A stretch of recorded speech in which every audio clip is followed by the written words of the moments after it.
विद्यार्थियों, half yearly exam paper देख रहे हैं जो एक जिले में हुआ है। चलिए देखते हैं 11th क्लास का रसायन विज्ञान का पेपर।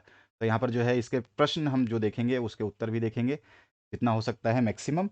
एसटीपी पर 1 मोल गैस का आयतन का मान जो है आपको लिखना है। आपको फॉर्मूला तो याद होगा ही, जिसमें हम PV equals to NRT NRT लिखते हैं, एनआरटी, ठीक है। आप अच्छी तरह से जानते हैं। और यहाँ पे क्या बोल रहा है, एसटीपी पे मैंने सामान्य ताप पर और दाब पर पूछ रहा है। तो हमारा जो है यहाँ से अगर पीवी इक्वल्स टू, क्योंकि पीवी जो है आपका सामान्य पर क्या होता है, तो एन का मान जो है 1 मोल ले लेते हैं, सामान्य पर 1 मोल हो जाता है। अब आपका बचा हुआ आर और टी, तो आर जो होता है इसका एक नियतांक होता है जिसका मान होता है 8.81, ठीक है।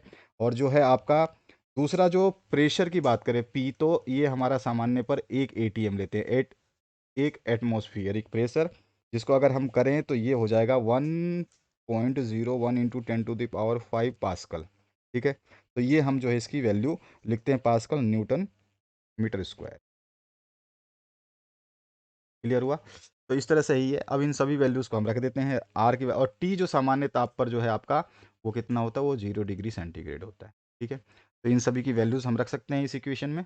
और जो हमारा एक्सट्रीम टेम्परेचर होता है ना, तो ये टी जो हमारा वो एक्सट्रीम, ये तो मिनिमम टेम्परेचर पर, एक्सट्रीम टेम्परेचर पे वो 273 केल्विन होता है। अब रख लेते हैं यहाँ पे वी की वैल्यू, हमें आयतन निकालना है, इनकी वॉल्यूम निकालना है। तो वी जो है वो हमारा कितना हो जाएगा, V equals to R T upon में पी हो जाएगा, आर टी बाई पी हो जाएगा। मान रख ले सभी का, तो यहाँ पे आ जाएगा 8.31 इंटू 273, ठीक है, जो कि आर का मान है, ठीक है। आर का मान रख दिया, टी का मान रख दिया। टी का कितना है चरम पे, 273 केल्विन है। 0 डिग्री सेंटीग्रेड पे कितना होता है, 273 केल्विन होता है। तो 273 केल्विन अपॉन में आप जो है क्या लिखना है, पी का मान, पी का है एटमॉस्फेरिक प्रेशर जो होता है वो 1 होता है, वो किसके पास्कल में होता है, 1.01। तो 1.01 इंटू 10⁵ ठीक है। अब इसको जो सॉल्व करेंगे तो हमारा वॉल्यूम जो आ जाएगा वो आ जाएगा आपके पास 22.4 इंटू 10⁻³ मीटर क्यूब, ठीक है। अब ये जो है 22.4 जो है ये अगर मीटर क्यूब में आ गया, यानी 10⁻³ है ना, तो अगर इसको हम करें तो ये क्या हो जाएगा आपका, लीटर में हो जाएगा। तो हम सीधा सीधा देखो तो 22.4 जो है लीटर लिख सकते हैं। तो ये हमारा आंसर हो गया। इसका मान कितना आ गया, 22.4। केवल आपसे आंसर पूछा गया था। अगर आप निकालने के लिए तो बोला नहीं गया था, तो आप निकाल लेना, डायरेक्ट भी लिख सकते हैं। लेकिन अगर आपको आता है तो प्रैक्टिस जरूर करें। इसके बाद जो नेक्स्ट क्वेश्चन है, प्रथम बोहर कक्ष की त्रिज्या का मान जो है आपको लिखना है।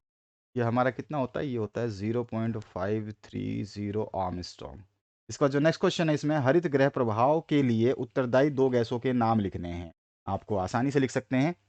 इसमें आपका कार्बन डाइऑक्साइड भी आता है, क्लोरोफ्लोरोकार्बन भी आता है, ओजोन भी आता है, नाइट्रस ऑक्साइड भी आता है। तो ये सारे के सारे गैसेस हैं, इसमें से कोई भी लिख लेना। यहाँ पे डाई बोरेन की संरचना आपको बनानी है। तो डाई बोरेन जो हमारा क्या होता है, B2S6 है ना, यही होता है ना, ये होता है। इसका स्ट्रक्चर कैसा बन जाएगा, तो हम अगर इसका स्ट्रक्चर बनाएं तो यहाँ पर आप बी लिख लीजिए, एक बी इधर, आपका एक बी इधर, और फिर हाइड्रोजन आपके हो जाएंगे। तो यहाँ पर आपका एक हाइड्रोजन ये हो गया, एक हाइड्रोजन ये हो गया, और इससे बी कनेक्ट हो गया, इससे ये बी, और इधर ये, और इससे ये। फिर आपका जो है यहाँ पर 2 हाइड्रोजन और जुड़ जाएंगे, एक हाइड्रोजन इधर लगा दिए, एक हाइड्रोजन इधर भी इसका, एक हाइड्रोजन इधर और एक हाइड्रोजन। तो इस तरह से डाई बोरोन का जो है आपको स्ट्रक्चर बन जाएगा। उसके बाद जो है हीरे में कार्बन परमाणु की संकलित अवस्था आपको लिखनी है। हीरे में हमारा प्रत्येक जो कार्बन परमाणु है वो sp3 संकलित अवस्था में होता है, बस, ठीक है ना। तो जो नेक्स्ट क्वेश्चन है इसमें क्या है, कॉपर क्रोमियम इलेक्ट्रॉनिक विन्यास लिखना है, आराम से लिख सकते हो। अच्छा, जियोलाइट क्या है, इसका सूत्र आपको लिखना है। तो जियोलाइट होता क्या है, हमारा जो ये है एल्युमिनियम सिलिकेट का जो है कंपोजिशन होता है, एक तरह से क्रिस्टलाइन सॉलिड होता है एल्युमिनियम सिलिकेट का, ठीक है। तो इसको आपको ध्यान रखना है। और इसका जो फॉर्मूला है वो हो जाता है आपका Na2Al2Si2O8 ठीक है। तो ये आपका जियोलाइट का फॉर्मूला होता है पूरा। इसके बाद है आपको क्या पूछा गया, लिथियम एक प्रबल अपचायक है, इसका कारण आपको लिख देना है। आप जो थ्योरेटिकल क्वेश्चन करना है, H2SO4 में सल्फर का ऑक्सीकरण अंक का मान आपको ज्ञात करना है। तो इसको ज्ञात कर लेते हैं। H2SO4 है, आपको दिया हुआ है, बहुत ईजी सा होता है। आपको हाइड्रोजन का जो है ऑक्सीकरण संख्या जो है आपकी 1 हो गई, कितने हाइड्रोजन, 2। सल्फर का हमें ज्ञात करना है, तो सल्फर को हम छोड़ देते हैं, इसको मान लेते हैं x। और ऑक्सीजन की ऑक्सीकरण संख्या जो है -2 होती है, कितने हैं ऑक्सीजन, 4, तो गुणा 4 कर देंगे। अब इसको गुणा किया तो 2 आ गया, प्लस में ये आ गया -8, -8x, ठीक है। सॉरी इसमें माइनस एक्स, ओह मिस्टेक हो गया यहाँ पे सॉरी, अभी कर देते हैं दोबारा से इसको। देखो इसमें क्या था, ये एक गलती क्या हुई है यहाँ पर, वो हटा देते हैं। अब देखो यहाँ पे हमें क्या करना है, टू तो इंटू में टू आ गया, प्लस में एक्स है ना, एक्स लिखेंगे, फिर माइनस में क्या है, माइनस टू इंटू फोर तो कितना है 8 इक्वल्स टू 0। तो यहाँ पर जो एक्स यहीं छोड़ दूँ, -8 उधर ले जाऊँगा तो ये प्लस का 8 हो जाएगा, और ये 2 जो है इधर प्लस का है उधर जा करके माइनस का हो जाएगा। तो एक्स का मान निकल गया 6, यानी एक्स की ऑक्सीकरण जो है हमारे पास क्या आ गया, इसका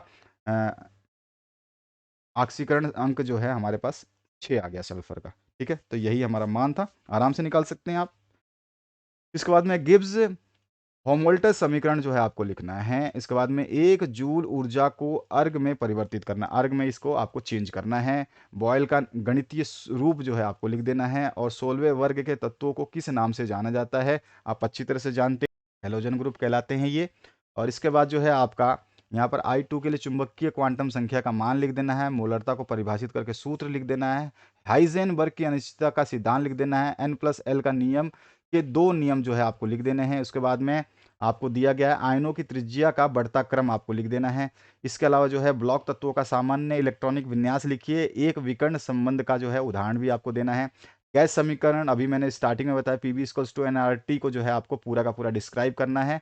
हेंस के नियम को उदाहरण सहित स्पष्ट कर देना है। समतापी और रुद्रोष्म प्रक्रम को जो है आपको अंतर बता देना है। निम्नलिखित अभिक्रिया को आयनन इलेक्ट्रॉन विधि द्वारा जो है संतुलित करना है। यहाँ पे कहाँ दिया गया है भैया, balance the following equation by ion electronic process. तो यहाँ पे जो है अर्धवार्षिक पेपर है भैया, कुछ भी हो सकता है, यहाँ पर मिसप्रिंट है जो दिया ही नहीं गया।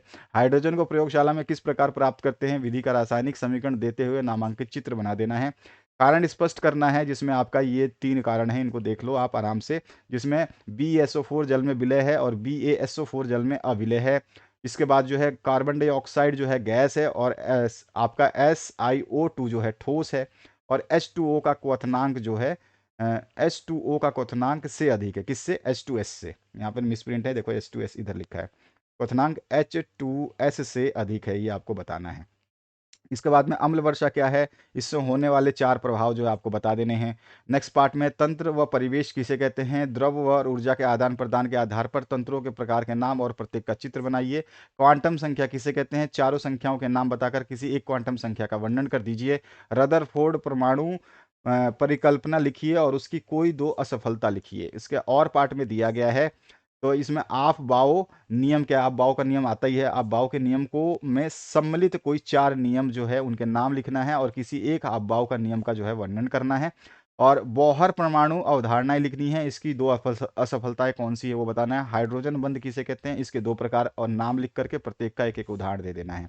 इसके बाद में हाइड्रोजन बंध से पड़ने वाले कोई 2 जो है प्रभावों को स्पष्ट कर देना है, अथवा में इसको दिया गया है आपको क्वेश्चन, अंतर आणविक जो है प्रंदन बल किसे कहते हैं, इसके 2 प्रकारों के नाम लिख करके एक एक का उदाहरण देना है। ठीक है, उसके बाद जो है आपका नेक्स्ट जो है आणविक, अरे किसी एक अंतर आणविक बलों, यहाँ पे अंतर आणविक बलों के कारण पड़ने वाले कोई 2 प्रभाव को स्पष्ट कीजिए। तो अ भी है और ब पार्ट भी है।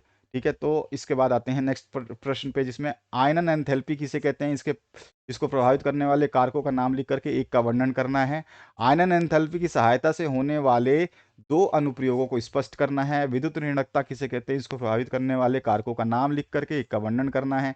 विद्युत ऋणकता की सहायता से होने वाले 2 अनुप्रयोगों को स्पष्ट कीजिए। तो इस तरह का ये पेपर आपको देखने को मिला। आप भी अपना पेपर चाहें तो हमें PDF फॉर्म में साफ साफ भेज सकते हैं। Thank you very much, have a good day.